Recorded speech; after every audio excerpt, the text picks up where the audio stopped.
Well, it's one day till Pride Month. And of course, there's been some successful backlash against Bud Light, against Target, and other companies that have been trying to force this agenda on you and your families over and over again. And we saw the other day that the Toronto Blue Jays pitcher Anthony Bass actually posted something in favor of these boycotts, in favor of Christians actually taking action and standing up for ourselves, not letting these people bully us into submission, which is what they're trying to do with this. That's why they have relentless events. That's why they have relentless months. That's why they have corporations pushing over and over and over again on this nonsense. It's disgusting, and our families should not have to be exposed to this full time. It should not be something forced upon us. They used to say, oh, just whatever we do in the privacy of our own bedrooms is not your business. And they used to get away with it that way. Now they're saying we want to do it in front of you and in front of your children, and we want your children to participate. Otherwise, you're a bigot. And that's where they move the goalpost to. And it's disgusting. It's a terrible, terrible thing our culture's going through right now.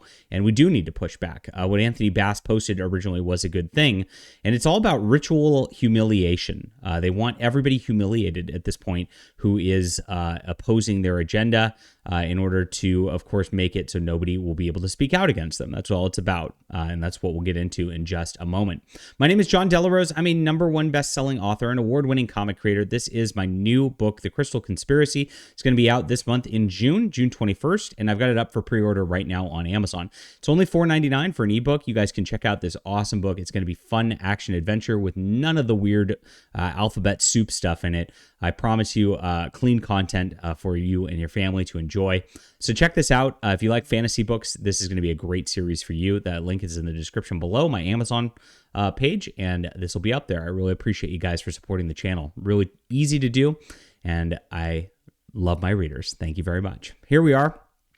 Blue Jays Anthony Bass faces backlash over his apology for sharing a video. This is the most pathetic thing. Yeah, I went on Twitter yesterday. I saw this apology video, and here's what he posted. If you guys missed it, he retweeted this Instagram video, and it's just about the biblical reason Christians should boycott Target and other companies that are doing this pride sort of thing. It's actually very respectful. It's not out there, calling on violence or calling on you to do anything to anybody else. It's just saying, hey, if these companies are going to say they're opposing you and are calling you names and all that, you should not support them. It makes sense. And so he posted this, and he says it's gross that they're doing this in front of these families. And the Toronto Blue Jays made him apologize for it. And the apology was very, very sad. He's like, oh, I have friends in the Pride community. The Pride community. You listen to this now? This is what they're trying to push. It's a community. Well, Pride is a sin, everybody. And if you didn't know that, it's because they're not teaching it anymore. Pride is something that should be avoided at all costs. And it's something that Christians should oppose at every turn.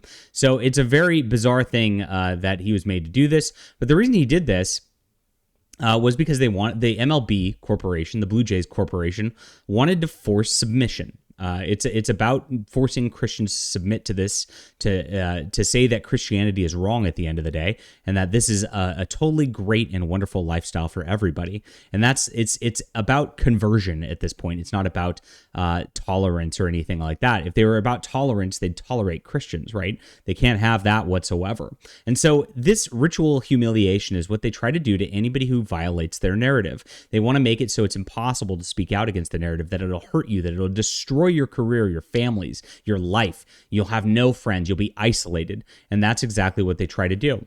And the more that people apologize, the more that people apologize just for having beliefs. Oh my gosh, terrible. The more that it makes it difficult to speak out. So of course, the alternative to this is to not apologize, never give an inch. And of course, they're saying it's not enough. If you look at what's being said in the media in Toronto, they're saying that they should cut ties with him, force him to lose his job anyway, despite the fact that he made this apology. So you're doing your apology doesn't do anything. It doesn't help you because they know who you are at that point. They know that you're a narrative violator. They know that you're an evil Christian. And so they want you gone. And that's what's going to be happening more and more in our society. I've been saying that Christian persecution is coming down the pipeline and is coming through all of this. And it's been this way for years.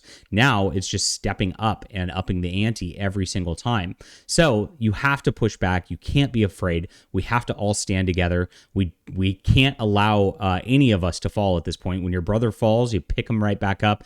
And this is a culture war. It really is at this point. And we are on the front lines today. It's being effective, and that's why the corporations are scared. That's why they're pushing as hard as they are at this point. The boycott against Bud Light worked very well. The boycott against Target is working also. And so they're very, very scared at this point. But guys, you gotta do this to the MLB and to the NFL at this point. They tried to do it, of course, with the Black Lives Matter thing, and people just kind of just gravitated back towards the NFL and just didn't do anything about it. This is a bigger deal because this is morality at this point. And if you want to be able to have a morality, if you want it to be legal in 20 years to be a Christian, you got to make this stand now. There's no choice. All right. Leave a comment down below with what you think about this. Hit that like and subscribe button. We'll be back. More Culture War soon.